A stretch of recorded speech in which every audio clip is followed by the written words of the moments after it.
Welcome back to our channels, Warriors. We are still growing. If you haven't had every hyena with a tramp stamp, smash that subscribe button. Go and have them smash it right now. First and foremost, let me give a shout out to the people that blessed me on last time's live.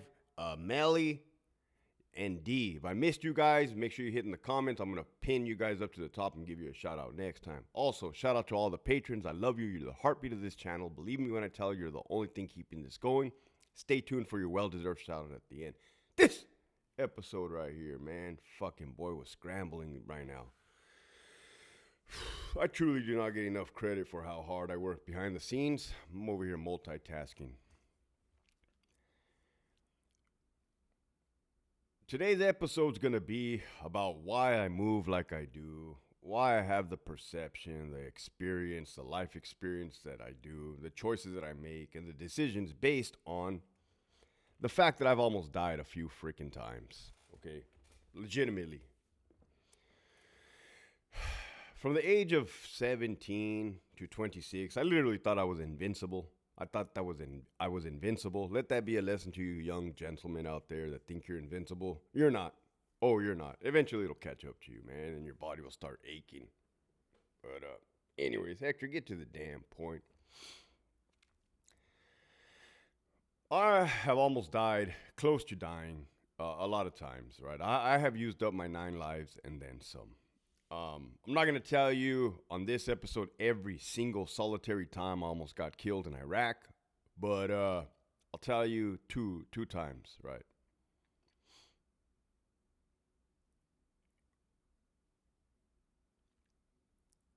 I deployed to Iraq in February of 2004. We had a platoon, second platoon, war pigs. There were about 31, 32 men in there. One of my sergeants was Sergeant Zaragoza, Sergeant Z. He had been in Germany since I had touched down, day one. He used to be a former Marine, and allegedly he was a sniper, allegedly. For sure he had the scuba bubble. He had the scuba bubble on his uniform, which I believe he earned in the Marine Corps, which to us, it was kind of weird because in the Army, we didn't have that school. But he would wear it on his BDUs, battle dress uniform, old school, Woodlands, what's up? Different time frame back then. That dude was freaking hilarious, very knowledgeable experience. He was actually my TC, my truck commander, when I got hit by my roadside bomb, my IED on May 12th, 2004, he was sitting to my right, Sergeant Zaragoza, Sergeant Z. On this particular day in Balad, in the year 2004, you know, you get to talking, right? And he'd always claimed he was a sniper of some sorts in the Marine Corps. So I had told him, hey, Sergeant Z, the next time we're on a patrol, let's have a shooting competition, right? We'll shoot at something. We'll shoot at birds, a freaking bottle, a rock, whatever. He's like, all right, cool, Farrell. That's what you want to do, Farrell. That's how we talk. We'll do that.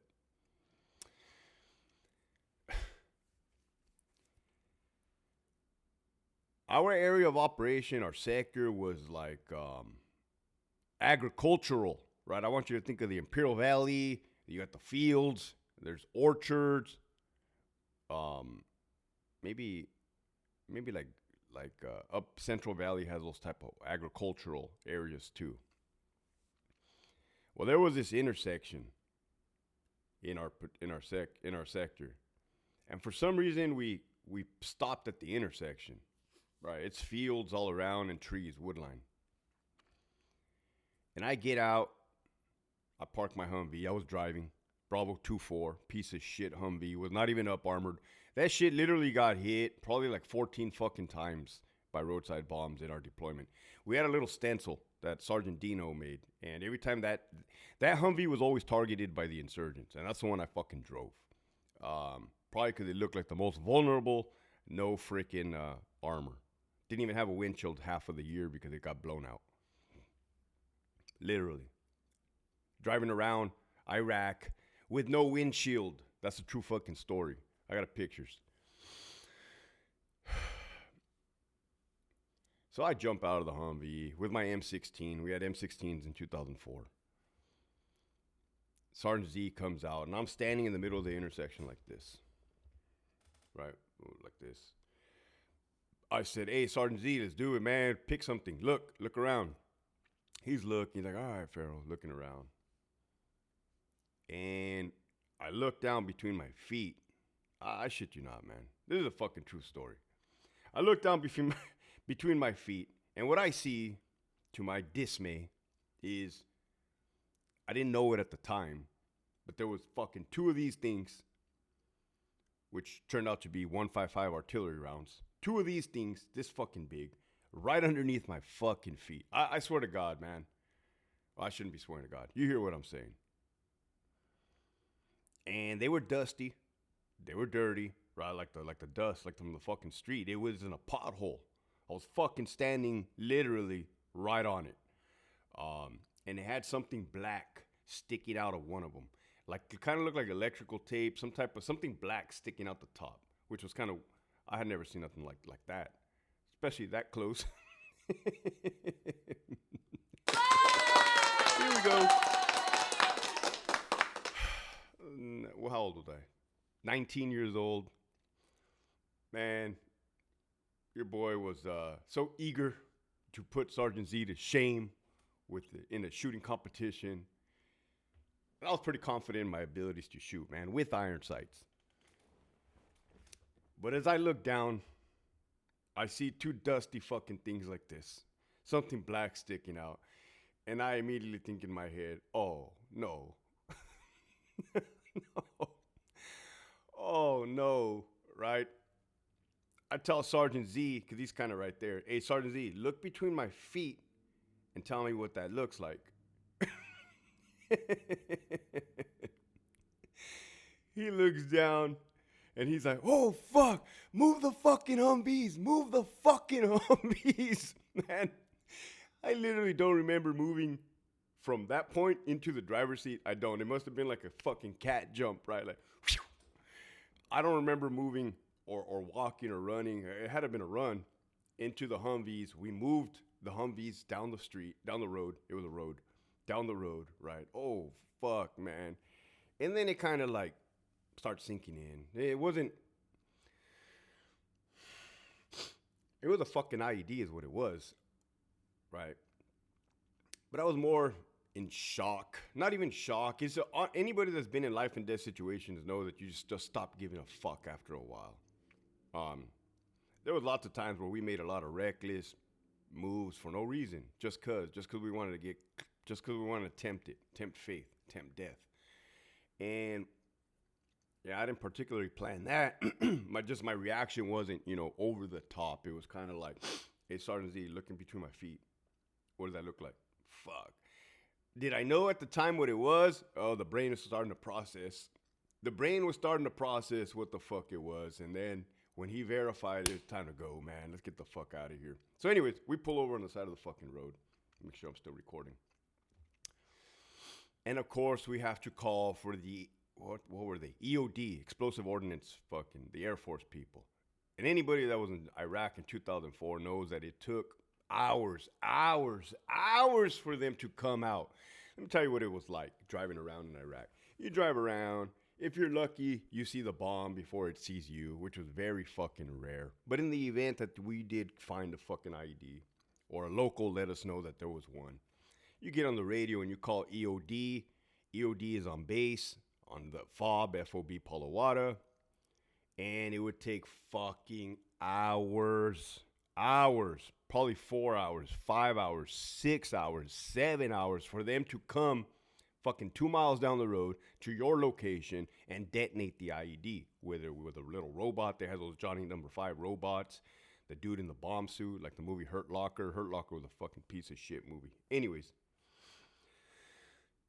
as we are waiting for EOD, I look on the side of the road and you can see a nice little pile of rocks. The Hajis, insurgents, Iraqis, had put a pile of rocks to mark the IED. So when the Humvee drives by that pile of rocks, they know to hit the fucking wire or call on the cell phone and boom, blow us up to fucking smithereens. The reason They did not blow that IED. The reason they did not detonate that IED while I was fucking standing on top of it was because they were not in the location. Here's why. My friend Edgar Daclon, our medic, was killed. Actually, fucking right down the road from that location, now that I think of it. And the reason he was killed, or the way he was killed, was because the Iraqis set us up in an ambush. They launched mortars from a location, mortars with a tube, boom, boom, boom, to our camp, knowing that we were going to track the location and go investigate. Well, it didn't take them very long to start planning IEDs, where we were going to go. They're luring us in is what they're doing. So the reason that they were not there is because they had not yet mortared us from that location.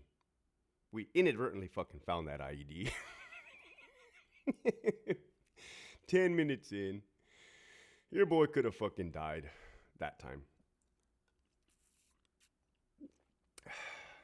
How do I feel about it?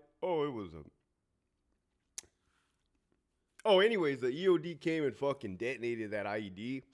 They came eventually.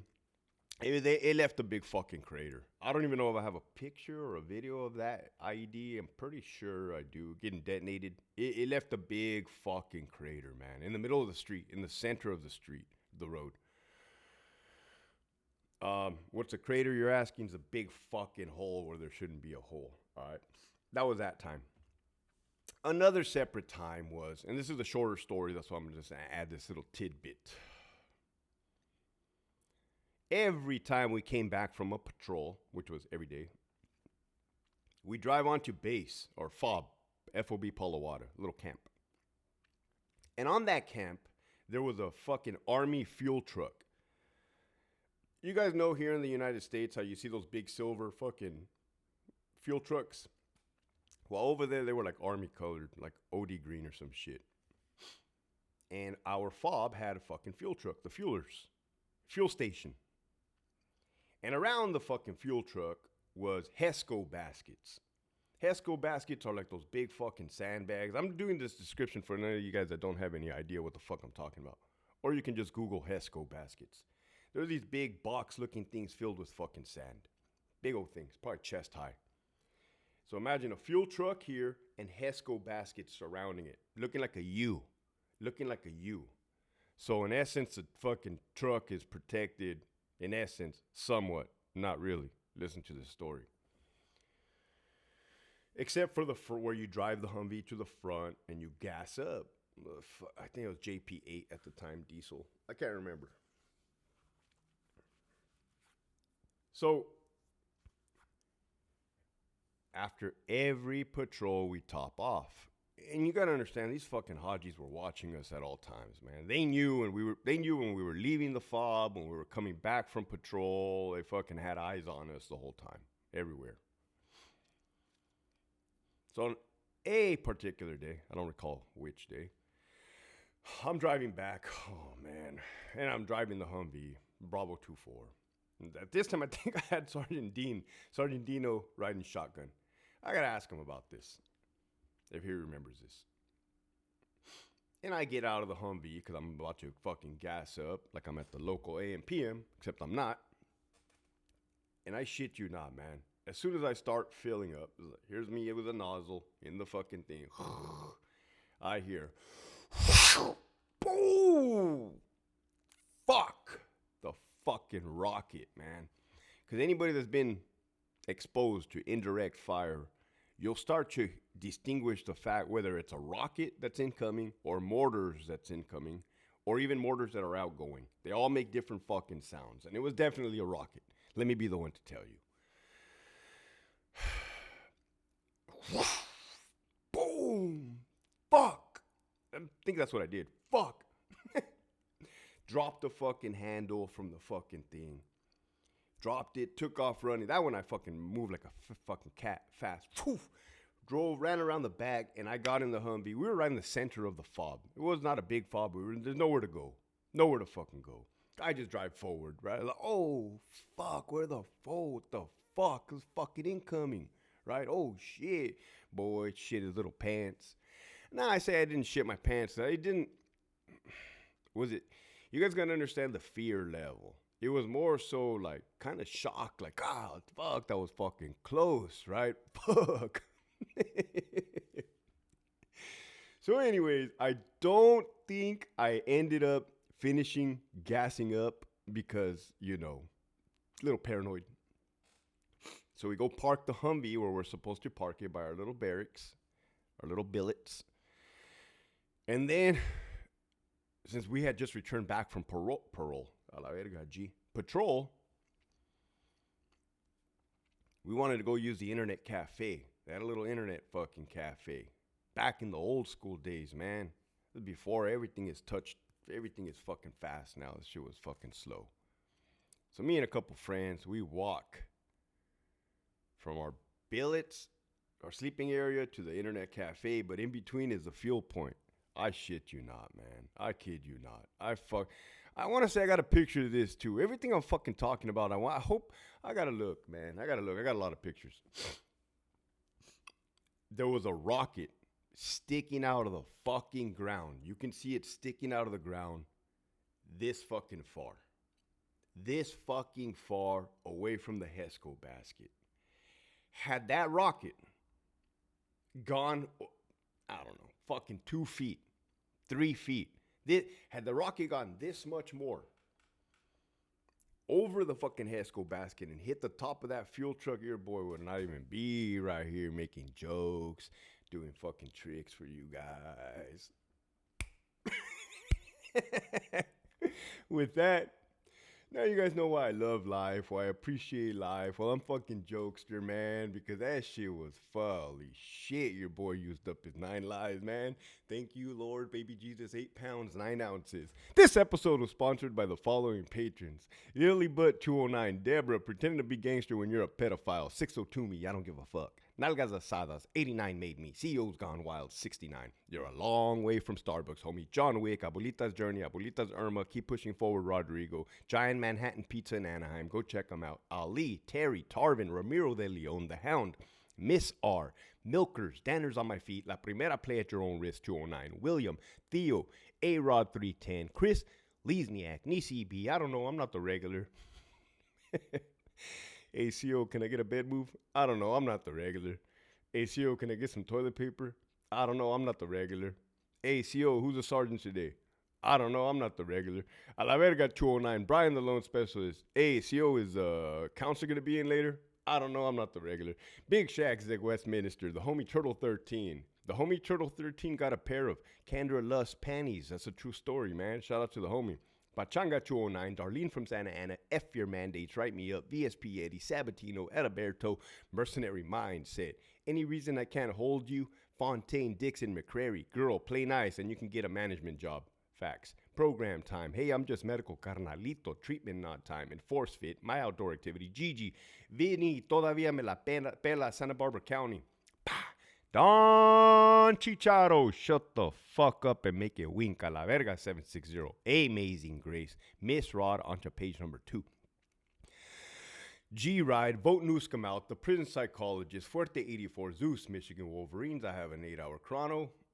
Put Me Out 6 Self, AWOL Like Monty, One Bad Yard Battle, Cherokee Cat, The Big Bad Wolf, Raider 62, L. Eli, Gerardo, Rigo, SD, Pelon 1205, Who's Doing the Pipe, Denise, The Real McCoy, not the fake McCoy.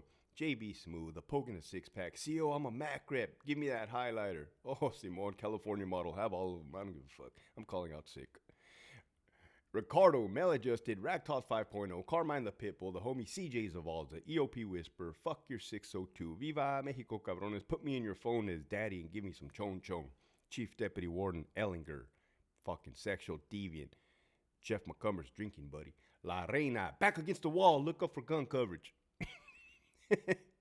Winston, Tony, El Skid, the OG Hobie Cat, Lead with Love, Albert 12, Lieutenant, continue to reach for the stars, brother. Likewise. J.I. Esquiel, Nova, Linda, the retired CO, Marius, Robert, onto page number 3, Chevelle 66. Hey girl, pop me up so I can give you some OJT, yes, on 36, and the homie Rags. If you have not already signed up for that Patreon, you're going to get all the latest episodes of Hector Bravo Unhinged. First, You'll get to ask questions to the guest.